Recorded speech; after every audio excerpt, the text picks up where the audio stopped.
बहुत समय पहले पृथ्वी के कॉलोनी में शोभा और आरती नाम की दो परियां रहती थी। शोभा बहुत ही अमीर परी थी। उसका एक बहुत बड़ा बंगला था। शोभा के बगल में ही आरती नाम की गरीब परी एक छोटी सी झोपड़ी में अपने पति के साथ रहती थी। शोभा परी आरती को बिल्कुल पसंद नहीं करती थी। साथ ही वो उसकी बेइज्जती करने का कोई मौका नहीं छोड़ती थी। दूसरी तरफ शोभा रोज अपने घर का कचरा आरती के वरांडे में फेंक देती थी।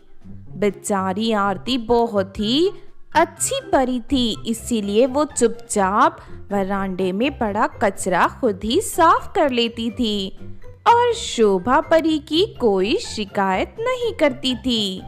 फिर कुछ समय बाद आरती एक बेटी को जन्म देती है। कभी कभी अचानक आधी रात को आरती की बेटी की नींद खुल जाती थी और वो जोर जोर से रोने लगती थी। इस बात से शोभा परी बहुत चिढ़ती थी। अरे, इस डायन की बेटी जब देखो तब रो रो कर मेरी नींद खराब कर देती है। बस बहुत हो गया, मैं अभी जाकर आरती की खबर लेती हूँ। उसके बाद शोभा परी आरती से झगड़ा करने उसके घर पहुंच जाती है। क्यों री आरती, जब से तेरी बच्ची पैदा हुई है इसने मेरा जीना हराम कर रखा है। जब देखो तब कुत्ते के पिल्ले की तरह रोती रहती है। शोभा दीदी, आप तो बेवजह नाराज हो रही हो। सभी छोटे बच्चे रोते हैं, इसमें कौन सी नई बात है। देख, मैं कुछ सुनना नहीं चाहती। अगर दोबारा मेरे कानों में तेरी इस पिल्ली के आवाज सुनाई दी तो ठीक नहीं होगा। इतना कहकर शोभा परी वहां से चली जाती है। लेकिन आरती चाहकर भी अपनी बच्ची को रोना बंद नहीं करती। फिर एक दिन गुस्सा होकर शोभा परी कहती है, आज तो मैं उस आरती की बच्ची से तंग आ गई हूँ। बस बहुत हो गया, अब मैं उसे जिंदा नहीं छोड़ूंगी। उसके बाद शोभा परी अपने पालतू जादुई कौवे को पिंजरे से बाहर निकालकर उससे कहती है, जा मेरे जादुई कौवे, उस आरती की बच्ची को मार कर आ। उस बच्ची के मरने के बाद ही मुझे शांति मिलेगी। उसके बाद शोभा का कौवा खिड़की के रास्ते आरती के घर में दाखिल हो जाता है। उस समय आरती घर के दूसरे कमरे में काम कर रही थी। तभी मौका देखकर कौवा आरती की बच्ची को चोंच मारकर उसके शरीर को नोचना शुरू कर देता है। बेचारी आरती की बच्ची दर्द से रोने लगती है।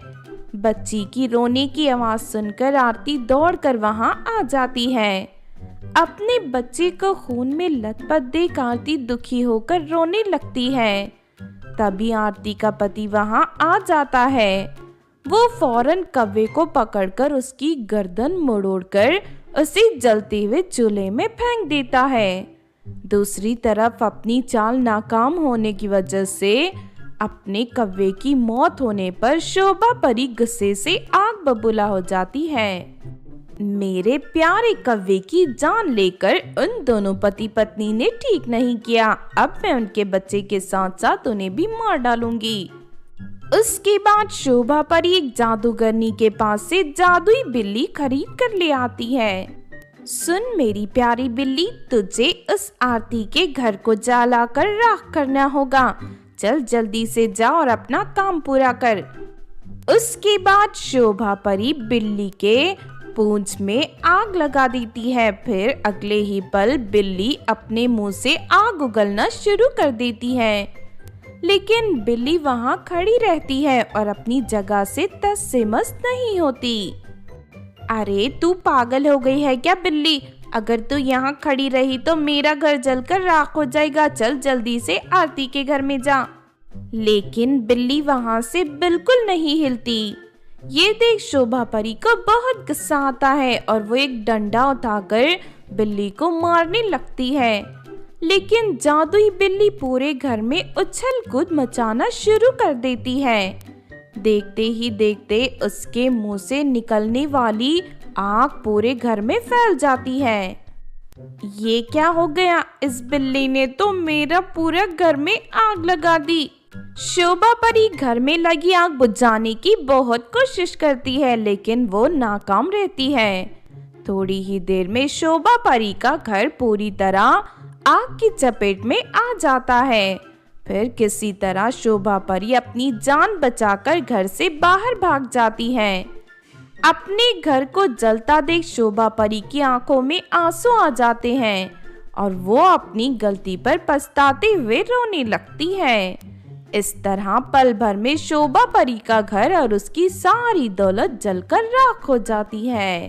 इस घटना से सबक लेकर शोभा परी पूरी तरह सुधर जाती है और कभी आरती परी को तंग नहीं करती। फिर आरती परी अपने पति और बच्चे के साथ खुशी से रहने लगती है। चांदनीपुर नाम के गांव में दिवाकर नाम का एक आदमी अपनी पत्नी शांता के साथ रहता था। एक दिन दिवाकर जंगल में लकड़ियां काट रहा था। तभी अचानक उसे पेड़ के ऊपर एक खूबसूरत परी बैठी हुई दिखाई देती है।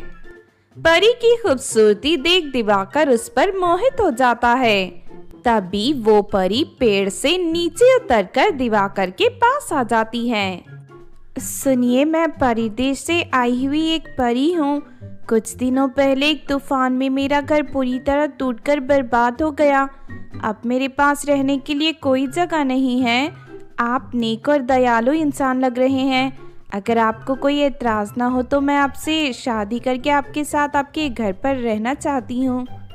परी की ये बात सुनकर दिवाकर की आंखों में चमक आ जाती है और वो खुशी से फूले नहीं समाता। क्या हुआ? आप क्या सोच रहे हो? अगर मैं आपको पसंद नहीं तो कोई बात नहीं, मैं यहाँ से चली जाती हूँ। और नहीं नहीं, तुम मुझे बहुत पसंद हो। मैं तुमसे शादी करने के लिए तैयार हूँ और जिंदगी भर तुम्हारी सेवा भी करूँगा।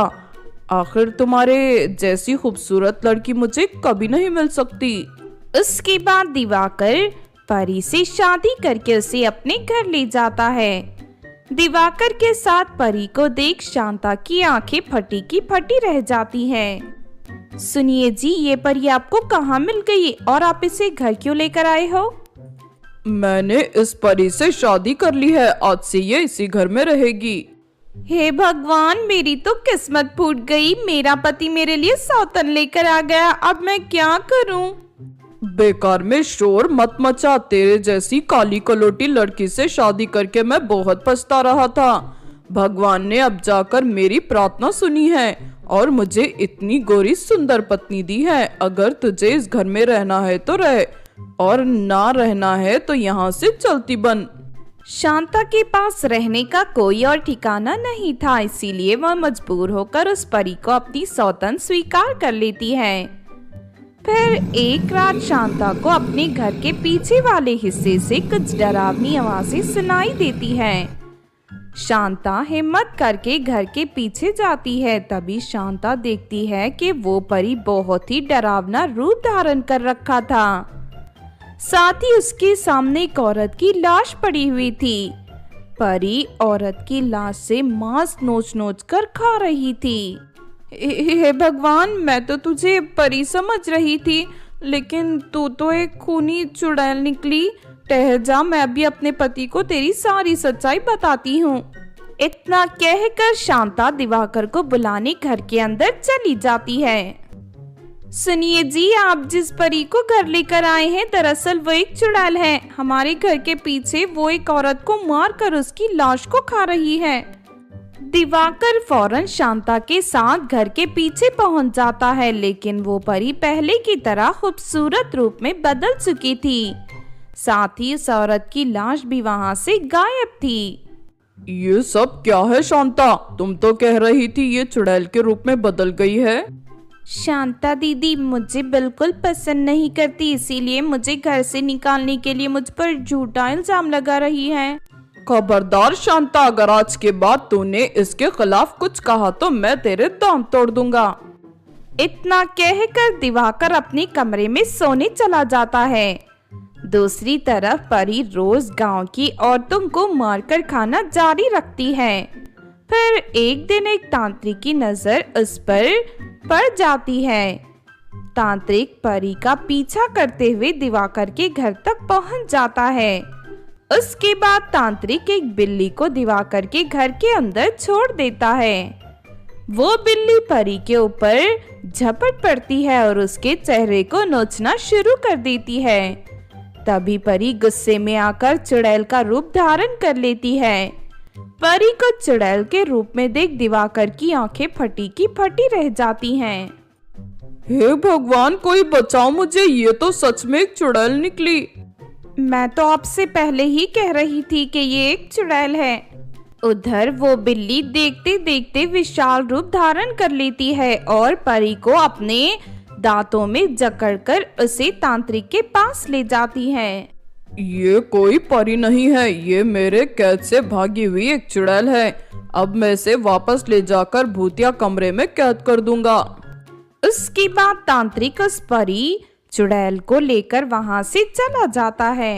और मुझे माफ कर दो शांता, उस परी के चक्कर में पड़कर मैंने तुम पर बहुत अत्याचार किए हैं, लेकिन अब मैं कसम खाता हूँ आज के बाद दोबारा कभी ऐसी कोई गलती नहीं करूँगा। शांता दिवाकर को माफ कर देती है और वो दोनों फिर से हंसी खुशी अपनी जिंदगी जीने लगते हैं। बहुत समय पहले किसी गांव में सपना नाम की गरीब लड़की रहती थी। सपना बहुत खूबसूरत थी। जो भी उसे देखता वो उसकी खूबसूरती की तारीफ किए बिना नहीं रहता था। फिर एक दिन, सुनो लड़कियों, अगले हफ्ते हमारे कॉलेज में एक बहुत बड़ा ब्यूटी कॉन्टेस्ट होने वाला है। जो भी लड़की उस ब्यूटी कॉन्टेस्ट को जीतेगी उसे 2 लाख रुपए का इनाम मिलेगा। साथ ही उसे 1 महीने के लिए अमेरिका भेजा जाएगा। वहाँ रहने और शॉपिंग का पूरा खर्चा हमारे कॉलेज का होगा। टीचर की ये बात सुनकर क्लास की सभी लड़कियां खुशी से उछल पड़ती हैं। मुझे किसी भी तरह ब्यूटी कॉन्टेस्ट जीतना ही होगा, लेकिन सपना के रहते मैं ये ब्यूटी कॉन्टेस्ट नहीं जीत पाऊंगी क्योंकि वो मुझसे कई ज्यादा खूबसूरत दिखती है। अगर मैं सपना को बदसूरत बना दूं, तो फिर मैं आसानी से ब्यूटी कॉन्टेस्ट जीत सकती हूँ। फिर उसी शाम सपना कॉलेज से घर जा रही थी। तभी रास्ते में मीरा अपनी एक सहेली के साथ उसे रास्ते में रोक लेती है। बाद सपना मीरा के चेहरे पर एक भूतिया पानी डाल देती है, जिस वजह से सपना का पूरा चेहरा उसी समय जलकर बदसूरत हो जाता है। बेचारी सपना दर्द से तड़पने लगती है। इसे अपनी खूबसूरती पर बहुत घमंड था ना, आज के बाद ये आईने के सामने खड़ी होने की हिम्मत नहीं करेगी। अब मैं ब्यूटी कॉन्टेस्ट में हिस्सा लेकर आराम से जीत सकती हूँ। लेकिन मीरा, अगर इसने पुलिस में हमारी शिकायत कर दी तो फिर पुलिस हम दोनों को पकड़ कर ले जाएगी और जेल में बंद कर देगी। सुन, मेरे पास बहुत बढ़िया आइडिया है। पास वाले समंदर के बीचों बीच एक बहुत बड़ा टापू है। उस टापू पर ढेर सारी खतरनाक चुड़ैल रहती हैं। हम सपना को ले जाकर उस टापू पर फेंक देते हैं, फिर वहाँ रहने वाली चुड़ैलें उसे मार कर खा जाएंगी। अरे वाह, ये तो बहुत अच्छा आइडिया है। उसके बाद वो दोनों सपना को बेहोश करके नाव में बैठा लेते हैं और उसे समंदर के बीचों बीच मौजूद भूतिया टापू पर ले जाकर छोड़कर वहाँ से भाग जाते हैं। थोड़ी देर के बाद जब सपना को होश आता है तो अपने आप को वीरान टापू पर देख सपना घबराकर रोने लगती है। सपना को तैरना नहीं आता था, जिस वजह से वो टापू के किनारे बैठकर वहां से गुजरने वाली किसी नाव का इंतजार करने लगती है। लेकिन देखते ही देखते 2 दिन बीत जाते हैं और सपना को कोई मदद नहीं मिलती। दूसरी तरफ भूख और प्यास से सपना की हालत बहुत खराब हो जाती है। लगता है अब मैं इस टापू से कभी बाहर नहीं निकल पाऊंगी और कुछ ही दिनों में मेरी मौत हो जाएगी। सपना ये सब सोचकर दुखी हो रही थी कि तभी उसे पानी में हैंडबैग के आकार का एक बहुत बड़ा घर तैरता हुआ दिखाई देता है। देखते ही देखते वो घर सपना के करीब आ जाता है और अगले ही पल इस घर के दरवाजे से एक चुड़ैल बाहर निकल आती है।